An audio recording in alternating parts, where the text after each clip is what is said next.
सबसे पहली चीज़ जो हमको समझनी पड़ेगी वो है आपका जो खाना जाता है वो आपका ईसोफेगल ट्यूब जो होती है, इसका मतलब होता है हमारी अन्न नलिका, आपका सलाइवरी एमिलेस, आपके जो दांत होते हैं और जो आपकी ज़बान होती है, आपका सलाइवा होता है, थूक होता है, वो आपके खाने को समझता है, उसका टेस्ट समझता है और अकॉर्डिंगली सारे सिग्नल्स भेजता है।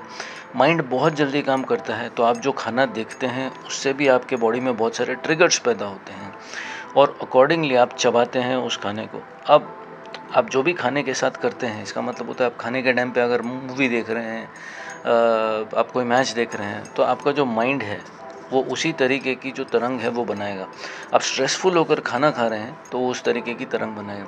And that is the reason हम लोग बोलते हैं कि आप खाना कितना भी अच्छा खा लीजिए, बट अगर खाना खाने के बाद जो पाचन क्रिया होती है, which means during the time of digestion, if you're stressful, if you have any kind of anxiety or if you've been feeling sad, it will start transpiring or transferring to the food. तो मान के चलिए कि आपने खाना तो सब कुछ खा भी लिया और आपने चबा भी लिया खाना. Now it goes to a place, it goes to a place which is called the stomach. तो इसको हम लोग स्टमक बोलते हैं. ये जो पेट है, यहाँ पर आकर खाना टूटता है. ये वो जगह है जहाँ पर खाना आके टूटता है. तो आपने खाना चबा तो लिया, लेकिन खाना यहाँ पर टूटेगा. टूटने की क्या ज़रूरत है? बिकॉज हम जो खाना खाते हैं वो पूरा का पूरा वैसा का वैसा नहीं ट्रांसफ़र किया जा सकता, उसको टुकड़ों में किया जाता है. Just like transport. तो आप मान के चलिए कि आपको कहीं एक जगह से दूसरे जगह जाना है, तो you will get into a bus, then a train और may be a flight, then you will take a bus once again. Flight सिर्फ एक एयरपोर्ट से दूसरे एयरपोर्ट तक जा सकती है, उसके बाद आपको जहाँ जाना है वहाँ तक आपको टैक्सी लेनी पड़ेगी. तो हम लोग छोटे छोटे पार्ट्स में जाते हैं. सो आपका जो स्टमक है वो छोटी छोटी चीज़ों में उसको तोड़ता है. ये जो तोड़ना होता है इसको बोलस बोलते हैं. इसका मतलब होता है टुकड़े छोटे छोटे. अब यहाँ से जो पाचन की क्रिया रहती है वो शुरू होती है. ये जाती है पूरी आपके स्मॉल इंटेस्टाइन में, यानी आपकी छोटी आंत के अंदर, और यहाँ पर बहुत सारे अलग अलग प्रोसेसेस होते हैं. ये वो जगह है जिसको हम लोग स्मॉल इंटेस्टाइन बोलते हैं. अब आप समझ लीजिए कि आपकी जो स्मॉल इंटेस्टाइन है वो 70% जो आपका खाना पचाने का काम है, और एब्सॉर्प्शन ऑफ न्यूट्रिशन, यानी आपने अगर बीट खाया है तो बीट में से अगर विटामिन ए है तो वो कैसे लिया जाएगा. अगर आपने पालक खाया तो उसमें से प्रोटीन कहाँ से मिलेगा. अगर आपने चना खाया है, चने में से फाइबर कहाँ से मिलेगा, विटामिन सी कहाँ से मिलेगा. तो आपका पेट जो है वो जानता है अच्छी तरह से और उसको उस तरीके से ट्रांसफ़र करता है. कई लोग ये सोचते हैं कि बस हमने खाना खा लिया और हो गया. नहीं, ऐसा नहीं रहता. और सिर्फ कैलोरीज जानने से आपके बॉडी के अंदर न्यूट्रिशन चले जाता है, ऐसा नहीं है. तो मान के चलिए कि आपने यहाँ से तो बोल दिया कि ठीक है भैया आप मुझे 1 किलो बर्फ़ी भेज दो, बट कहीं पर जाते जाते बर्फ़ी सड़ जाएगी. और अगर आप मंगाते हैं, आप कहीं 100 किलोमीटर दूर से आइसक्रीम मंगा रहे हैं, तो आइसक्रीम रास्ते में सड़ने वाली है, राइट. बहुत सारे उसके अंदर अलग अलग प्रोसेसेस होंगे. तो आप सड़ी हुई आइसक्रीम भी खाएंगे, आप कोई भी चीज़ जो खाते हैं वो आपके बॉडी के अंदर अगर ट्रांसफ़र नहीं होता उसका न्यूट्रिशन, तो वो खाने का मतलब क्या है. फिर उसकी कैलोरी कितनी ही हो, फ़र्क नहीं पड़ता. So I hope I am clear about it. अब हम लोग जो सबसे ज़रूरी बात है उसके बारे में बात करते हैं, और ये आप लोगों को अच्छी तरह से समझ लेनी पड़ेगी. फाइनल जो क्रिया रहती है, फाइनल प्रोसेस रहता है पाचन का, वो यहाँ पर होता है, ठीक है. इसको हम लोग लार्ज इंटेस्टाइन बोलते हैं, जो पर्पल रंग का मैंने निकाला है. इसको हम लोग असेंडिंग कोलोन बोलते हैं. इसका मतलब होता है ऊपर जाने वाली. ये ट्रांसवर्स होती है, मतलब बीच की, और ये डिसेंडिंग कोलोन होती है, मतलब फाइनल पार्ट, यहाँ से खाना निकलता है. ये इतनी बड़ी जो हमारी अन्न नलिका होती है, ये जो गट लाइनिंग है हमारी, जिसके अंदर अन्न रहता है, ये भी अन्न नलिका है क्योंकि इसमें अन्न रहता है. सो ये ट्यूब जैसा रहता है. आपने देखा होगा इसके अंदर लोब्यूल्स है, छोटे छोटे ये सेक्शंस हैं. तो यहाँ पर मिनरल वगैरह जो होता है, या पानी का जो संकुचन होता है, आप जो खाना खाते हैं उसमें सबसे ज़्यादा फ्लूइड रहता है. सो ये जो फाइनल पार्ट है वो पानी को अलग करने का है, ठीक है. फ्लूइड बैलेंस जिसको हम लोग बोलते हैं. फ्लूइड कहाँ पर काम आता है? आपकी बॉडी जो होती है वो पूरी फ्लूइड से चलती है. आपका जो खून रहता है, ब्लड, उसके अंदर जितने भी लिम्फोसाइट्स, फैगोसाइट्स, जिसको हम लोग वाइट ब्लड सेल्स और रेड ब्लड सेल्स बोलते हैं, पानी से बना हुआ होता है. 50-60-70% पानी रहता है, depending on the kind of health that you have. तो समझ के चलिए आपका जो खाना है, अगर उसके अंदर पानी नहीं है तो वो खाने के अंदर कोई दम नहीं है ना. आप शॉर्ट टर्म के अंदर कुछ भी कर सकते हैं उसके अंदर. आप उसको बोल सकते हैं मेरे खाने में बहुत प्रोटीन है, बहुत फलाना है, ये कार्बोहाइड्रेट है, वो कार्बोहाइड्रेट है, और मेरे खाने में ये फलाना ढिमकाना ऐसा न्यूट्रिएंट है. But if the food lakhs fluid, it's not going to help you in any way. So protein or not protein, it doesn't matter. And it's a myth that you need that 60 gram of protein and this and falana dimkana. It's because you've been told not to eat wet food. आपको जब आप सूखा खाना खाते हैं body में fluids कम होते हैं, और फ्लूइड्स खाने की वजह से आपके बॉडी के अंदर जो सबसे ज़रूरी फ्लूइड हो जाता है कम से कम हड्डियों को ठीक रखने के लिए, वो होता है प्रोटीन। आपको बताया गया प्रोटीन खाने के लिए। तो ये मिथ है, आपको आपके दिमाग से निकालना पड़ेगा। You don't need the amount of protein that people are telling you. तो इंटरनेट से सबसे पहली बात दूर रहिए। यहाँ पर आपका खाना चढ़ता है धीरे धीरे, इसमें से पानी निकलता है। यहाँ पर आपके खाने में से न्यूट्रिशन का एब्सॉर्प्शन सेकंड स्टेज के अंदर होता है, तो यहाँ पर आपका खाना कठोर हो जाता है। कई लोग होते हैं जिन लोगों को क्रैम्प्स होते हैं बॉडी में, राइट, बहुत ज़्यादा क्रैम्प्स होते हैं, हॉट फ्लैशेस आते हैं लेडीज़ को।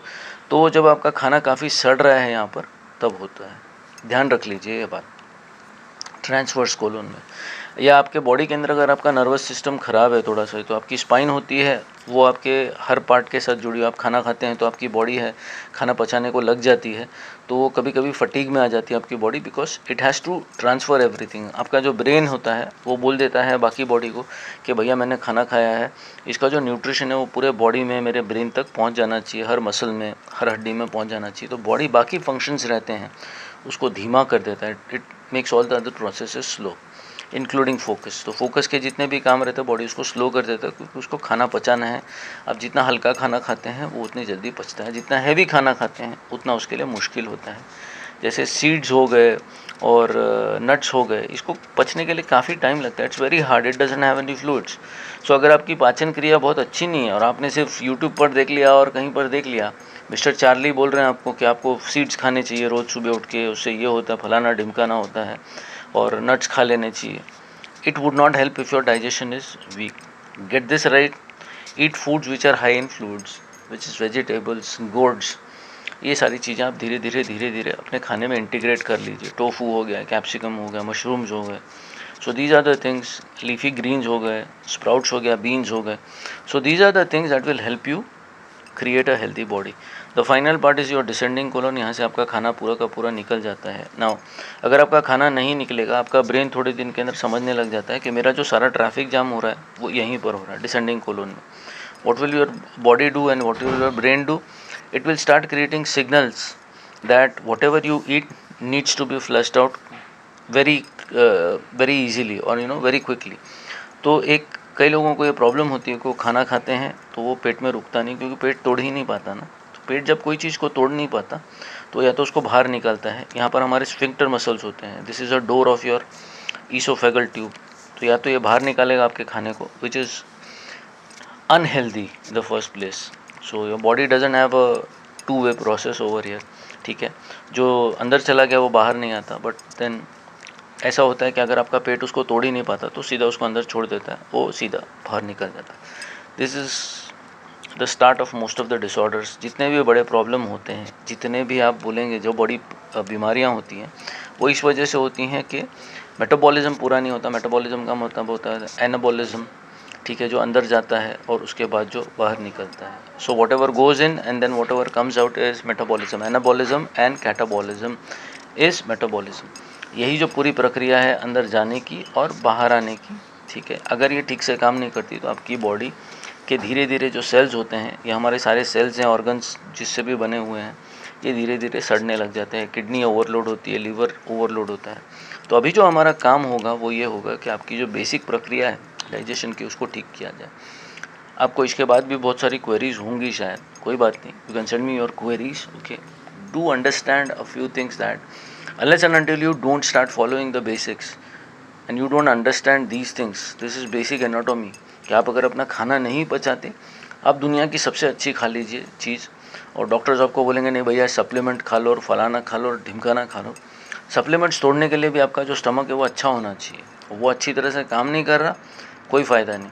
तो आप मेडिसिन लेते हैं, मेडिसिन से हम लोग ये सारी चीज़ें हैं इसको ठीक करते हैं। सप्लीमेंट्स की ज़रूरत पड़ेगी, बिकॉज आपका जो खाना है वो अचानक से पचने लग जाएगा एक दिन में, ऐसा तो नहीं होगा, ठीक है। इसीलिए सप्लीमेंट्स लेने की ज़रूरत है, या स्पेसिफिक चीज़ों के लिए सप्लीमेंट्स लेने की ज़रूरत पड़ती है। तो मान के चलिए कि आपका एक स्पेसिफिक पार्ट ही है वो ख़राब है, स्टमक ख़राब है, तो उसके लिए हम लोगों को सप्लीमेंट्स लेने पड़ेगी या मेडिसिन लेनी पड़ेंगी, ताकि हम लोग स्टमक को सबसे पहले ठीक करें, फिर गट्स को ठीक करें। सो अभी हमारा जो पूरा काम होगा वो इसी के आसपास होगा। I know it's a long video, but I request you to see it is just 10 minutes. These 10 minutes will save a lot of time, a lot of hours, lot of days, lots of weeks and trust me, इससे आपकी जो जानकारी है वो ज़्यादा बढ़ने ही वाली है, ठीक है। Thank you for your time, do take due diligence, be healthy and let me know if you have any questions.